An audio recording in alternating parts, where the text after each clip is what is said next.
नमस्कार मंडळी, सावनीज रेसिपीमध्ये आपले स्वागत आहे। आज आपण करणार आहोत साबुदाणा वडा आणि शेंगदाणा चटणी। त्यासाठी लागणारे साहित्य 5 ते 6 तास भिजवलेला साबुदाणा, उकडलेला बटाटा, जिरेपूड, सेंदो मीठ, मिरची, खोबरं, आलं आणि भाजून घेतलेले शेंगदाणे। प्रथम आपण चटणी करून घेणार आहोत। शेंगदाणे, मिरची, खोबऱ्याचे तुकडे,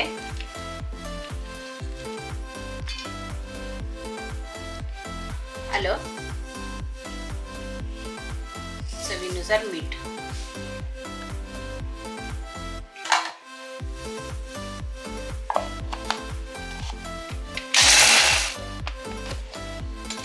चटणी आपल्याला पातळ करायची आहे, त्याच्यामुळे आपण थोडं पाणी टाकणार आहोत।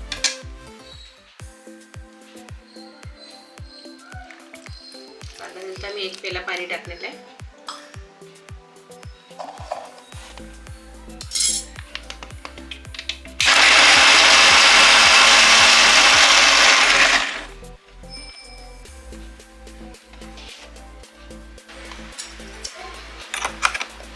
आपली चटणी तयार झालेली आहे।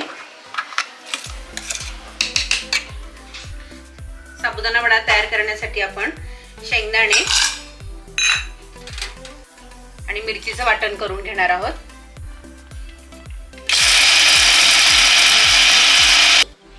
वाटण तयार झालेले आहे।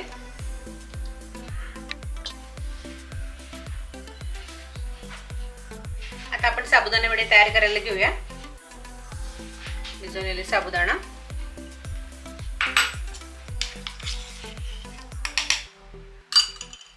मिरची शेंगदाण्याचे वाटण,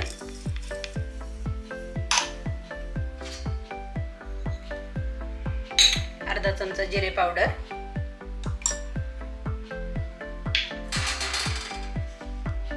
चवीनुसार मीठ। साबुदाणा वडा तयार करण्यासाठी आपण सेंदो मीठ वापरलेलं आहे। आता उकडलेला बटाटा आपण कुस्करून घेऊया।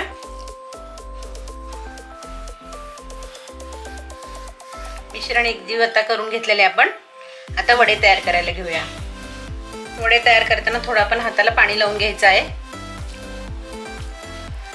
म्हणजे आपल्या हाताला चिकटत नाही।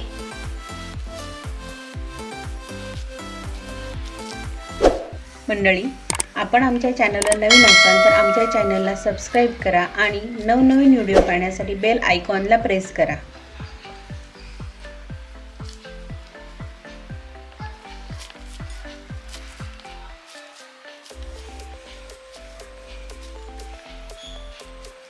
अशा पद्धतीने आपण सर्व वडे तयार करून घ्यायचे आहेत। अशा पद्धतीने आपले सर्व वडे तयार करून झालेले आहेत। आता आपण ते तळून घेऊया। मी एकीकडे तेल गरम करण्यासाठी ठेवलेलं आहे।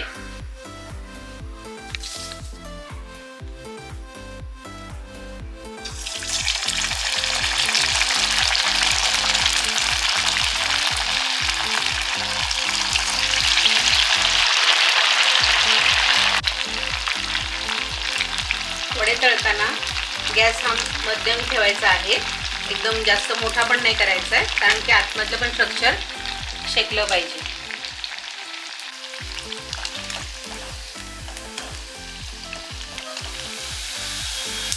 वड्यांना तर छान तांबूस रंग आलेला आहे। आता आपण अशाच पद्धतीने सगळे साबुदाणे वडे तळून घेऊया।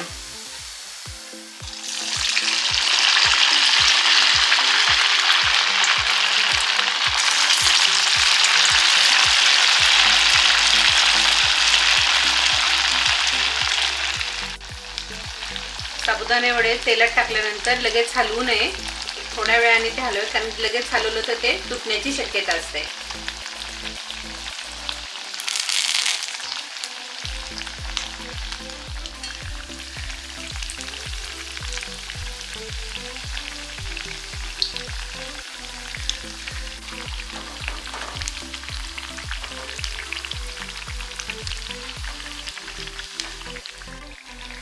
अशा पद्धतीने आपण सर्व वडे तळून घेणार आहोत।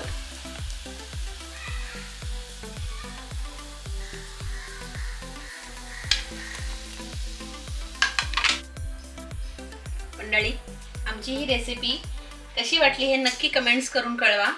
आता पुन्हा भेटूया आपण एका नवीन रेसिपीमध्ये. तोपर्यंत नमस्कार.